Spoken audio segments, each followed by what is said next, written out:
Welcome back to the channel. In this video, I wanted to bring you this article. I don't know how true this is, but if this is spot on, and I mean it was, like, this article was released a few weeks ago now, but if this is true, then wow, what has happened to the gaming industry? So this is on The Verge, and the last time I heard about this website, I used a link for a Ubisoft, like, giveaway sort of thing. And people were like, oh no, I don't trust it. As soon as they see The Verge, they're out. But I found it, and whether it's true or not, I would just like to just talk about it, because it's just, in general, just a funny sort of thing. So it says here, enterprising developers are emulating PS2 games on the Xbox Series S and Xbox Series X.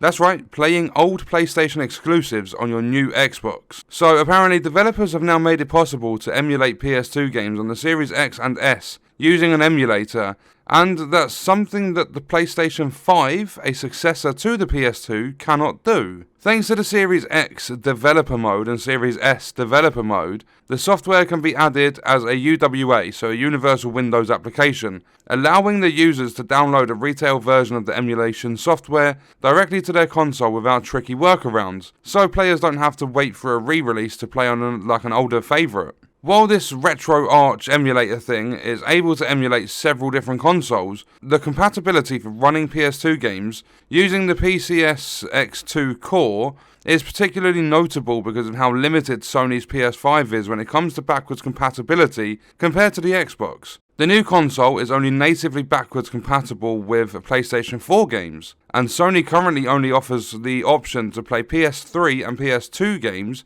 using its PS Now game streaming service. It's worth mentioning that Microsoft doesn't officially support this kind of emulation, and the support for PCS X2 is still a work in progress. But the early results with RetroArch are exciting. Despite the limits imposed by a cap on file sizes, PS2 games do run at almost the same quality as they did on the original console. It just carries on to say, like, the process is a bit complicated, you'll need to pay a registration fee, blah blah blah blah blah. But how is... I don't get it. Developers are now apparently using the Xbox consoles to play older PlayStation games. And this is only due to developer mode, so this isn't anything the public can get their hands on, unless they know how to tweak all the different settings and stuff and basically manipulate the consoles. But I found this funny. I was just looking through different gaming news, trying to find some topics and stuff to talk about, and I just come across this one. And if this is true, imagine being part of Sony and someone coming to you saying, oh yeah, we're testing an old PlayStation 2 game that we're possibly going to remaster or something. The only problem is, we're having to use your biggest competitor, we're having to use the Xbox consoles to actually emulate this to see what we need to do and stuff, because the PlayStation 5 is very limited, and you messed up with backwards compatibility, and you weren't as generous with it, like with that feature, as Microsoft. It's absolute madness. And no, I'm not starting no console wars or anything. I think it would be just as funny the other way round.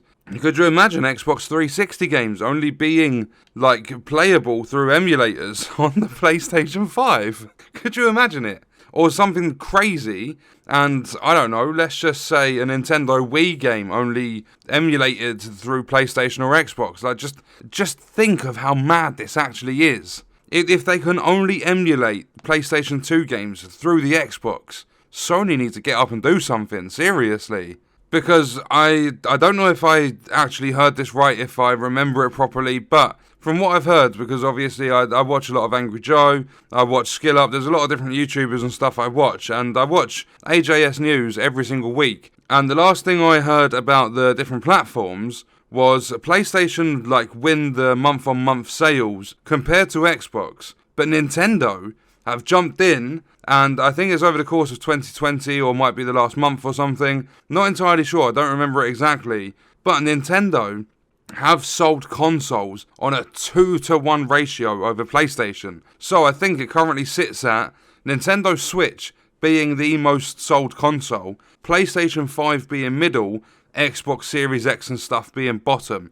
The only, like, there is a big part of it that's obviously availability and the fact that you can't get the next generation consoles as easy, but Nintendo absolutely smashing it out of the park. And I think it's going to cause a lot of problems within the companies if the PlayStation 5 can't emulate its own, like, consoles games, they were exclusive games that these developers were apparently testing, and they had to do it on the Xbox. I don't know, I found it really interesting just to talk about this topic, because I can't get my head around it. It's absolutely mental that this is even spoken about. As I said, I don't know if it's true or not, but it's bizarre. Really, really is. But what I'm going to do on that note is I'm going to leave the video there. Let me know your thoughts and stuff about this in the comments, and also I'd love to know if this is actually true. This is purely just, I shared this with you because I found it interesting, and just start discussions and stuff. So if it's true, let me know in the comments and stuff. I'll see you in the next video. I hope you guys enjoyed it.